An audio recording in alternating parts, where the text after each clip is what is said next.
विश्वास कर रहा हूँ सभी खुश और कुशल हैं। आइए आज का शॉर्ट मैसेज के लिए हम देखेंगे यहोशू किताब 10वें अध्याय 12 से लेकर 14 वचन तक हम देखेंगे। उस समय अर्थात जिस दिन यहोवा ने एमोरियों को इस्राएलियों के वश में कर दिया, उस दिन यहोशू ने यहोवा से इस्राएलियों के देखते इस प्रकार कहा, हे सूर्य तू गिबोन पर और हे चंद्रमा तो अय्यालोन की तराई के ऊपर थमा रहा। और सूर्य उस समय तक थमा रहा और चंद्रमा उस समय तक ठहरा रहा जब तक उस जाति के लोगों ने अपने शत्रुओं से बदला ना लिया। क्या यह बात याशार नामक पुस्तक में नहीं लिखी है कि सूर्य आकाश मंडल के बीचों बीच टहरा रहा और लगभग 4 पहर तक ना डूबा।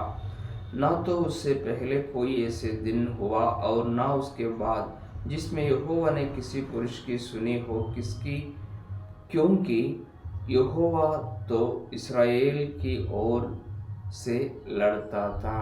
इस वचन में हम देख सकते हैं यहोशू युद्ध में था। उस समय युद्ध समाप्त नहीं हुआ, लेकिन दिन का समय समाप्त होने वाला था। रात का समय आने तो अंधेरे में यहोशू युद्ध नहीं कर सकते हैं। इसलिए यहोशू ने इसी प्रकार प्रार्थना किया।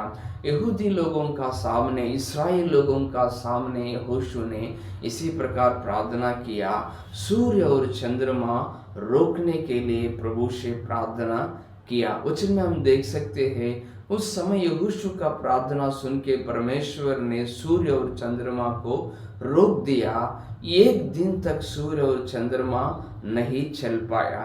इस वृत्तांत को यहाँ हम देख सकते हैं। इसमें से हम 3 विषय ध्यान कर सकते हैं। पहले ये है, अगर एक व्यक्ति विश्वास का साथ प्रार्थना करने तो जो काम पहले अभी तक नहीं हुआ, जो काम बाद में नहीं हो पाएगा, ऐसा कार्यों को करने के लिए प्रभु यीशु सर्वशक्तिमान है।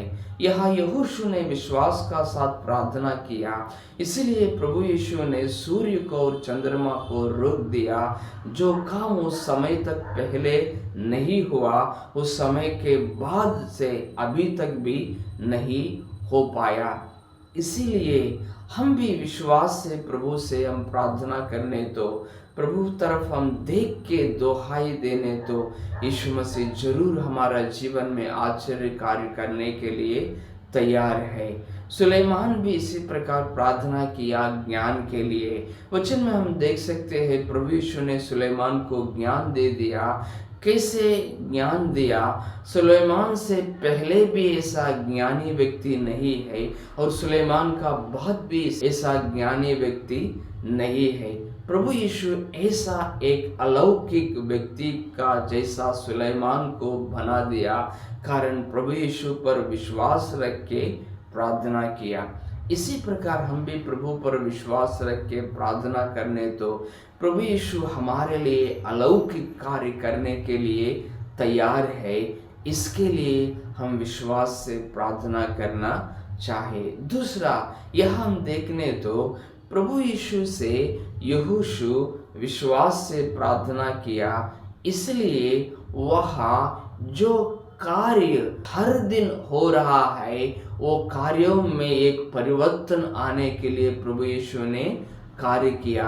सूर्य और चंद्रमा का दिनचर्या में एक परिवर्तन आ गया। इसी प्रकार अगर आपका जिंदगी हमेशा एक ही जैसा चलने तो आपका जिंदगी में परेशान दुख आपसे नहीं दूर जाने तो आपका जिंदगी का दिनचर्या को देख के अगर आपका मन में दुख है तो आप भी यहोशू का जैसा विश्वास का साथ प्रार्थना कर सकते हैं।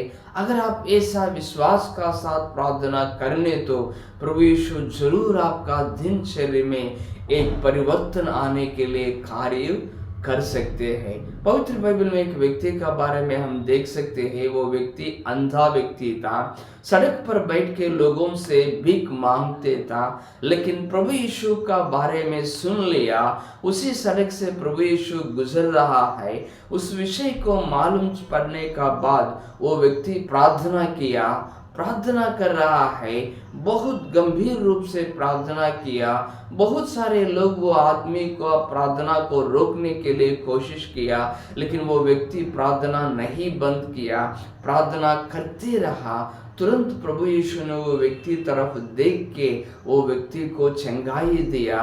वो व्यक्ति का दिनचर्या में एक परिवर्तन आ गया। हर दिन वो व्यक्ति का दिनचर्या क्या है? सुबह उठना, सड़क पर बैठना, लोगों से भीख मांगना, बाद में घर जाना, ऐसा जिंदगी है वो व्यक्ति का जिंदगी। लेकिन जब प्रभु यीशु का ऊपर विश्वास रख के प्रार्थना किया, प्रभु यीशु वो व्यक्ति का जीवन में आश्चर्य कार्य किया। वो व्यक्ति का दिनचर्या में एक परिवर्तन आया। अगर इसी प्रकार आपका जीवन में भी आपका हर दिन का दिनचर्या को देख के, क्यों प्रभु मेरा जिंदगी ऐसा चल रहा है, क्यों इतना परेशान में अनुभव कर रहा है, ऐसा परिस्थिति से अगर आप गुजरने तो आपके लिए भी एक खुशी खबर है। जैसा यहोशू और वो अंध व्यक्ति विश्वास से प्रार्थना किया, वैसा आप भी प्रभु पर विश्वास रख के प्रार्थना करने तो जरूर प्रभु यीशु आपका दिनचर्या में एक परिवर्तन आने के लिए कार्य कर सकते हैं। तीसरा विषय हम देख सकते हैं, प्रभु यीशु परमेश्वर ने यहोशू का प्रार्थना सुन लिया और उत्तर दे दिया। यहोशू का प्रार्थना को हम ध्यान से देखने तो यहोशू सूर्य और चंद्रमा रोकने के लिए प्रार्थना किया, लेकिन एक्चुअली सूर्य और चंद्रमा नहीं घूमते हैं, लेकिन पृथ्वी घूमते हैं। यहोशू इसी प्रकार प्रार्थना करना चाहिए, परमेश्वर पृथ्वी को आप रोक दो, लेकिन यहोशू ने प्रार्थना किया सूर्य और चंद्रमा रोकने के लिए। यहोशू का प्रार्थना में थोड़ा गलत है तो भी परमेश्वर ने यहोशू का मन को समझ लिया। यहोशू का जीवन में जो कार्य होना जरूर है, वो कार्य को परमेश्वर ने किया। इसी प्रकार अगर आपका प्रार्थना में स्पष्टता कभी कभी नहीं है तो हम स्पष्ट रूप से प्रार्थना करना है, लेकिन अगर कभी आपका जीवन में अगर आप स्पष्ट रूप से प्रार्थना नहीं करने तो भी प्रभु यीशु आपका मन को समझ सकते हैं। आपका जीवन में जो कार्य होने के लिए जरूरत है, वो कार्यों को प्रभु यीशु जरूर कर सकते हैं। इसलिए यहाँ हम 3 विषय देख पाया। पहले, यहोशू विश्वास से प्रार्थना किया, इसीलिए एक अलौकिक काम प्रभु ने किया।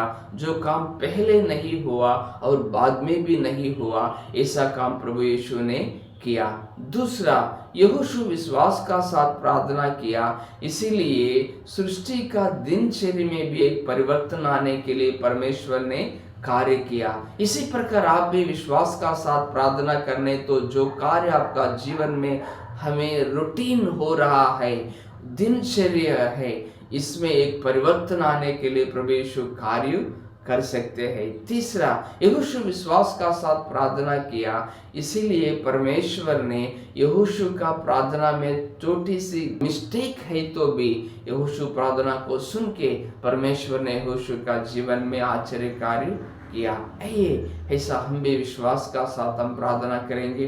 प्रभु इस वचन से हमको आशीष करेगा। धन्यवाद प्रभु, इस वचन के लिए मैं धन्यवाद दे रहा हूँ। प्रभु जितने लोग देख रहा है, हर एक को आप आशीष कीजिए। प्रभु हम भी यहोशू का जैसा विश्वास का साथ प्रार्थना करने के लिए, आपसे अलौकिक कामों को पाने के लिए, प्रभु यीशु दिनचर्या में एक परिवर्तन को हम देखने के लिए, प्रभु हम हमारा जीवन में प्रभु आपका आश्चर्य का अनुभव करने के लिए सहायता कीजिए। प्रभु सारा मैं आपको दे रहा हूँ, यीशु मसीह नाम में मांगता हूँ, आमीन।